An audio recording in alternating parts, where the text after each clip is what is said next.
The Great Steppe, millenniums of events, hundreds of nomadic tribes and people. They lived, worked, made discoveries, conquered large tracts of lands, and left us some mysteries. To learn more about it, watch the project called Enigma of the Great Steppe.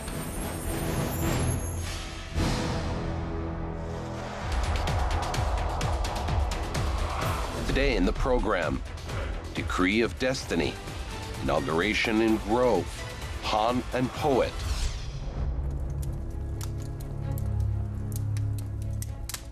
What was this man thinking about? Why did he never go anywhere without his weapon in Dombra? What words did he tell? And why are his songs rapidly spread all over the steppe? In one of his songs, Batir addressed his friends and associates. When I talk, my voice is like thunder, but it is only an echo of my heart. My heart cannot be silent when there is a mess in my steppe. It was the song of Mahambiet, one of the most significant periods of one Hanat, which no longer exists and was reflected in his songs. Our today's release is dedicated to the life and history of this Hanat.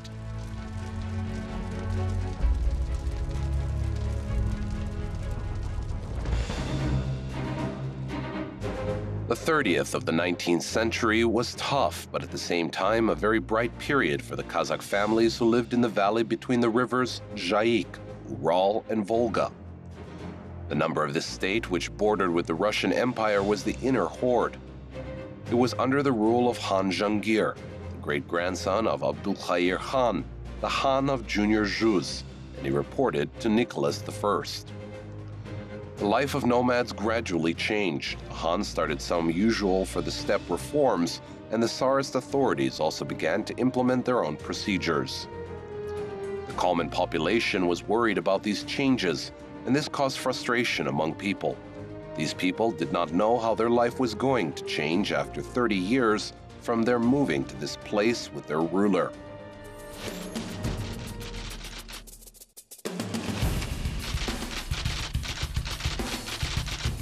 Most of the territory where the Kyrgyz people of the Inner or Bouquet Horde lived was loose sands, known as Nadin sands. The natural vegetation was scarce here. There were some forests on the northern part of this territory. There were no lakes or rivers. In the 18th century, these lands were called the Astrakhan Steppe. Until 1771, the Oirat tribes, the Kalmyks of the Volga region, lived there. Later, they moved to Jungaria. This border area was empty for the next decade until the Kazakhs began to arrive here more often. Was this territory empty as it seemed? What attracted nomads here? What plans did the Russian Empire have for the Astrakhan Steppe?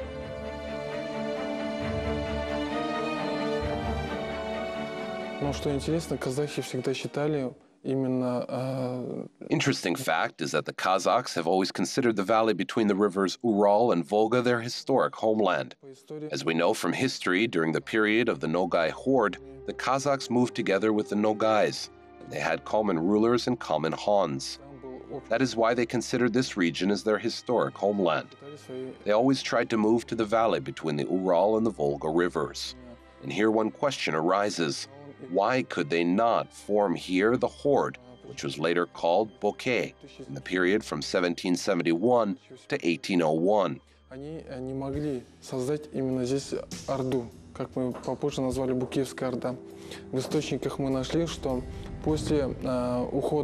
In some sources, we found information that after the Kalmyks left these lands, the Russian Empire tried to return them back here. The authorities even demanded from the Empire of China to assist in getting the Kalmyks back.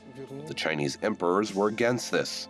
The main reason was the constant wish of the Kazakhs to settle on their historical land. And the result of this, there were raids. The Kazakhs used to move here for the winter season.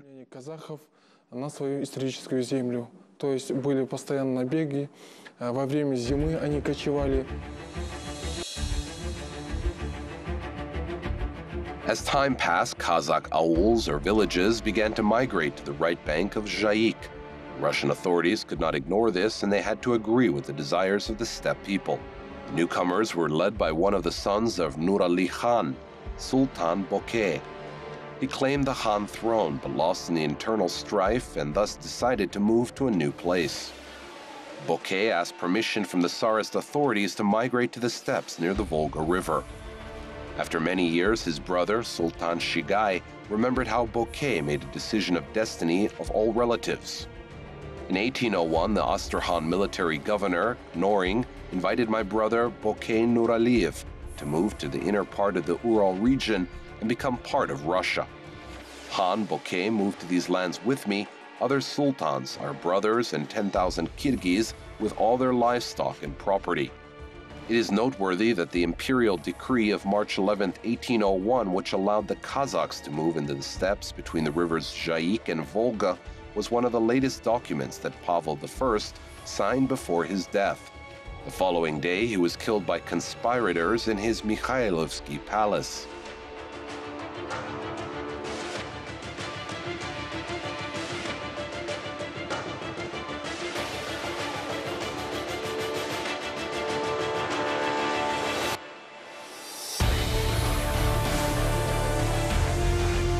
But let's get back to the Kazakh steppe, to this miracle of loose sands. It was magic that these trees started to grow on the lands of settlement of the nomads' descendants who followed Sultan Bouquet. Now it is called the Bouquet Horde district of the West Kazakhstan region. Some people call this pine forest Han Grove, but this is not correct. Where is Han's Grove? Why is it called so? And is it true that the possessions of Sultan Bouquet could be wider than the inner Horde?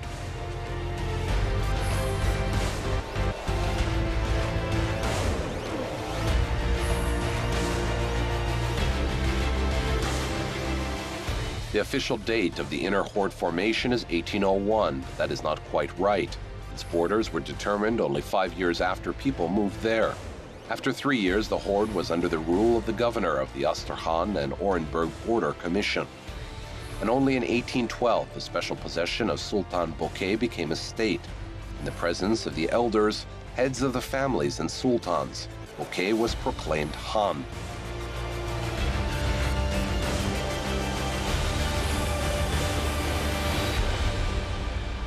Инаугурация для казахов это считается традицией. For the Kazakhs, inauguration was a special tradition, and it took place in the summer because many nomads could gather in one place in the summer. In winter, they stayed in different places. That is why the Kazakhs chose summer for the ceremony of inauguration. Sultans and bys, heads of tribes, could gather in one place.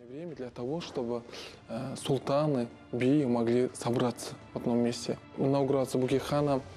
The ceremony of inauguration of Bouquet Khan was held in Han Grove near the Ural River. Nowadays, our people go there for a hike in summer. This place is located between the rivers Chagan and Ural. Между рек Чаган и Урал.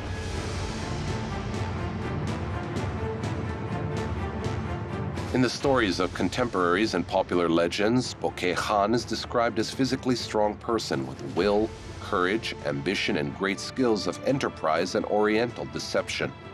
His wisdom and far-sightedness can be seen in the fact that he sent his son Jangir to study in Astrakhan. The boy had been grown up in the governor's house for almost 10 years. Sultan Bouquet had real chances to become Khan of the senior Juz, but only historians knew this. In 1809, Khan Jantore was killed and Orenburg authorities started looking for candidates for the post of Khan, and Bouquet was the best one for this post. Zasev, PhD in history, wrote in his research, first in the decree of 1812, Bouquet was proclaimed Khan of the semi-independent state, the Bouquet Horde, and he had the right to rule the junior Juz. But later, only the inner Horde was under his rule. Bouquet made a long journey to become Khan, but he had only 3 years to feel the authority to be Khan. In spring of 1815, he passed away.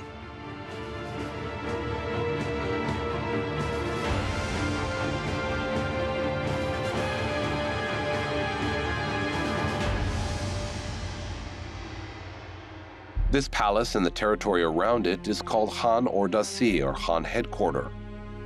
For many years, this place was the heart of the inner Horde, which also was called the Bouquet Horde. but Bouquet Khan never lived here. He did not have a chance to see this beautiful palace. It was built by the successor of Khan, his son Jahangir. Everybody knows about Jahangir, but only a few people remember that after Bouquet there was another ruler of the inner Horde. Who was that person? Which of the innovations is mistakenly credited to Jahangir Khan? And why was the widow of Bouquet Khan worried?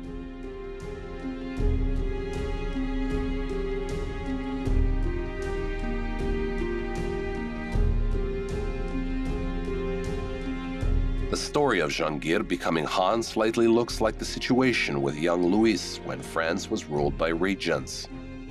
When Bouquet Khan died, his son was only 14 years old and the inner Horde was ruled by his regent, Bouquet's brother Sultan Shigai. The period of his power lasted for 8 years. It is noteworthy that the Tsarist authorities never gave him the title of Khan. We only know that nomads began to face the problem of pasture shortage during the time of Shigai's reign. The best lands already belonged to the Russian landlords Bezborodko and Yusupov. And there is one interesting fact which we heard in Uralsk.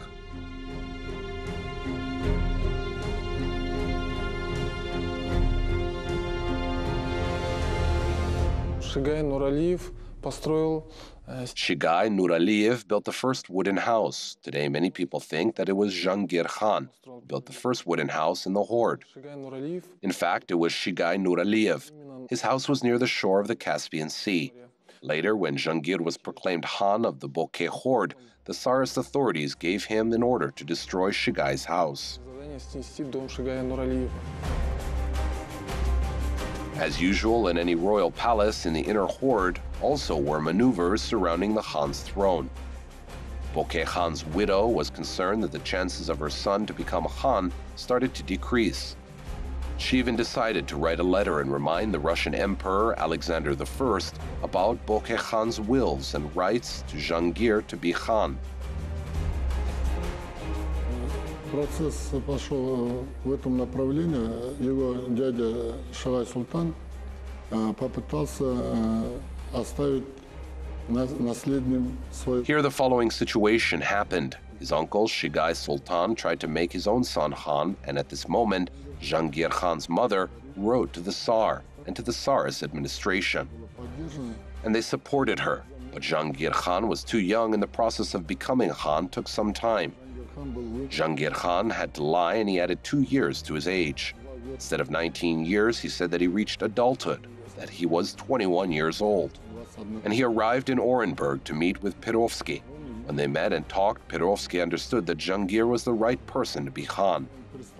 A charter was prepared within a short time and the ceremony of Jahangir Khan's inauguration was planned. Вопрос о будущем хане был уже решен для Перовского. И вот за короткое время была подготовлена грамота и было запланировано возведение на ханское достоинство Жангир хана 25 июня 1824 года на реке. On the 25th of July, 1824, the ceremony of Jahangir Khan's inauguration took place near the river Ural in the Khan Grove. After the inauguration, Khan ordered to plant pines on this territory, and this pine forest still grows there. The pine forest planted on the territory of 3 hectares, and the whole massif is now around 352 hectares, is called Khan Grove. Весь массив сейчас где-то 352 гектара называется ханский. Who is that sitting person? It is Khan Jahangir. Who is Jahangir? Don't you know? He is like Tsar in the steppe. He rules on the territory from the Volga to the Ural rivers. The steppe people did not have Khan like Jahangir before. What unusual reforms did the young ruler start implementing? Why did everyone wander in the Bouquet Horde? And which trouble was creeping towards the lands of the nomads?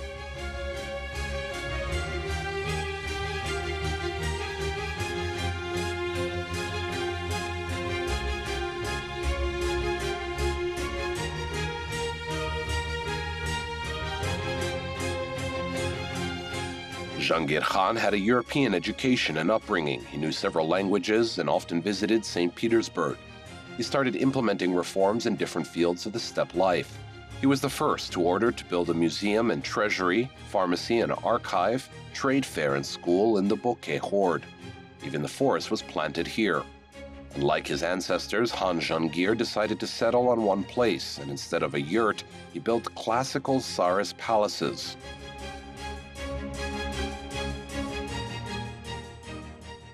Уникальность ханского дворца в том, что это единственный ханский дворец, который был построен на территории. This Han's palace is a unique one because it is the only Han's palace which was built on the Kazakh land and which still exists.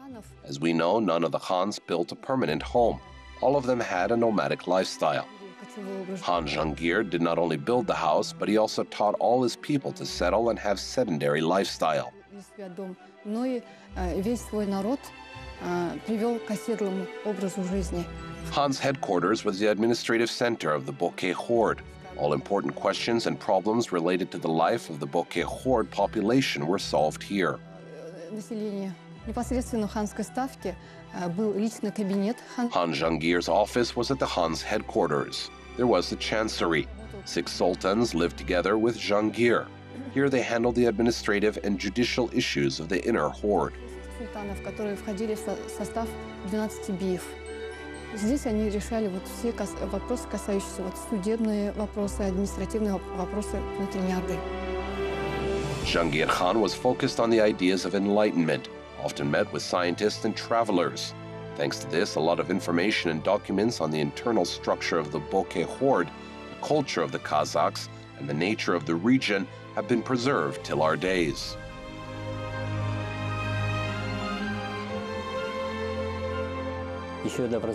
Many scientists and travelers began to explore the territory between the rivers Ural and Volga before the formation of the Bouquet Khanat. And intensive research works began in the middle of the 18th century. Such scientists as Lepikhin, Mirin, Palk, Kluchkov, and others made researches in the steppe. Their works appeared on the pages of magazines and newspapers.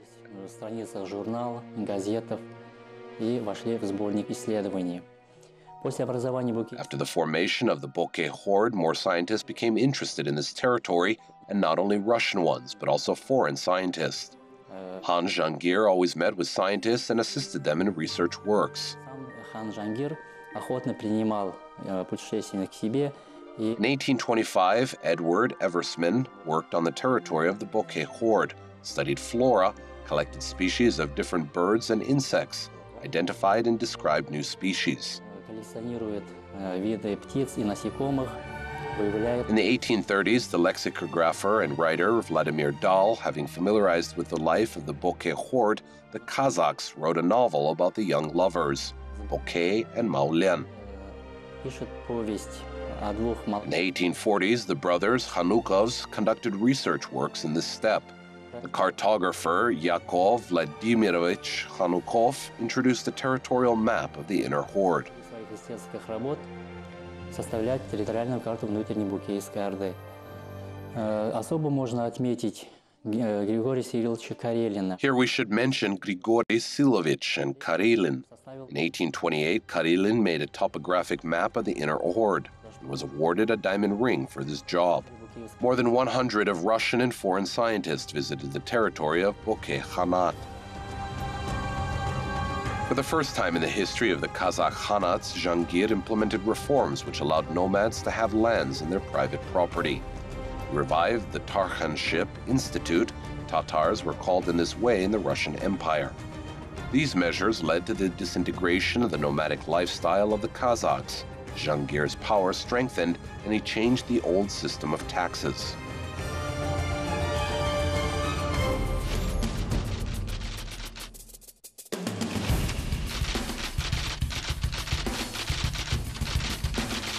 Kyrgyz, moving from place to place, did not know the borders of the lands given to them. They seized foreign lands sometimes, at the same time left their own, which were used by others.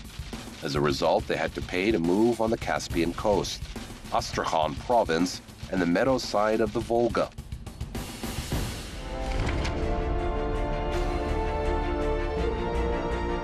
In the end of the severe winter of 1834, the steppe people lost 40,000 head of cattle. By this time, the Kazakh families had already been banned to move to the right bank of Zhaik and to graze livestock on the territories close to the left bank. Many locals of the inner Horde were unhappy with this, and in 1836, an uprising broke out. Its leaders were officers Isatai Taimanov and Makhambet Utimisov. We should note that Makhambet is a especially interesting person here. Who was he? What happened between him and the Khan? And who of the Khan's family was involved in this?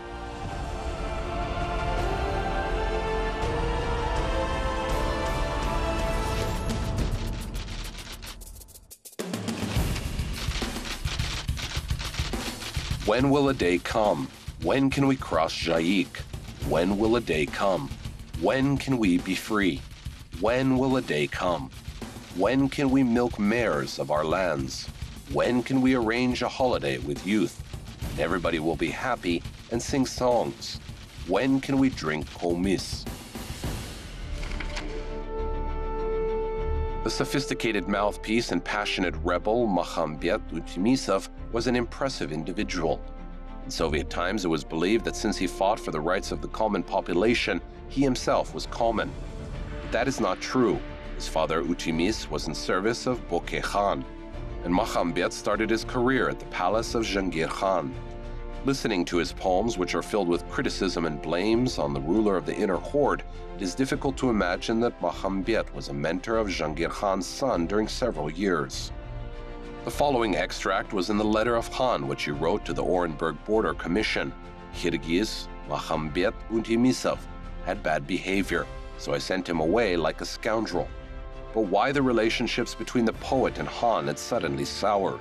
According to rumors, Makhambet fell in love with Jangir Khan's young wife, beautiful Fatima, but this is only an assumption.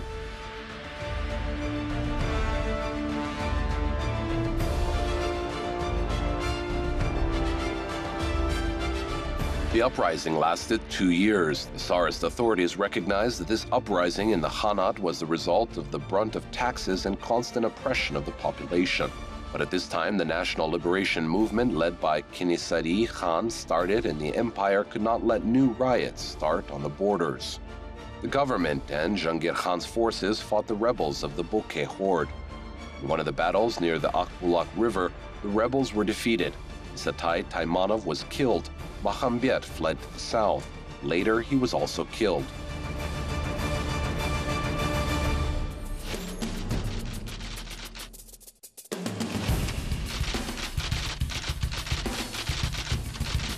I have heard that the Khan finally understood the greatness of his mistake, which he made towards the Kyrgyz wrongly distributing the lands. He wanted to correct this mistake, but the sudden death intervened here.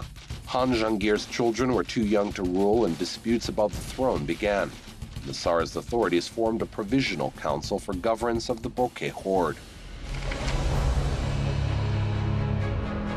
Jangir Khan died in 1845. Although he had sons and he left a will, the Bouquet Horde did not have Khans anymore, but the Khanate continued to exist.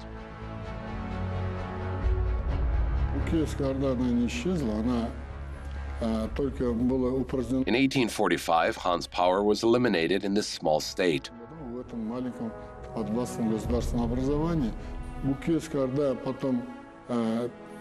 1920, the Bouquet Horde was a part of the Astrakhan province. Later became part of the Ural region. The former Bouquet Horde was divided between the current regions, the Atral region and the West Kazakhstan region. Khan's headquarters and cultural heritage sites now in the West Kazakhstan region. The poet Makhambet always wanted a better life for his compatriots. Probably his ruler wanted the same, but in his own way. At that time, no one in the inner Horde thought that very soon there would be no more Khans and Batirs. Maybe only this poet knew something like that, as he wrote the following lines. There is nothing more beautiful than the moon, but only at night, not the day. There is nothing more beautiful than the sun, but only during the day, not at night. There are so many words of people's nobility, but actually it does not exist. Everyone dreams of wealth. One day you have it, the next day, no. There are too many brave men, but they disappear when they are needed. Why is time so unfair? There is no more truth in power. There's no place even near the fire. Others have, but not me.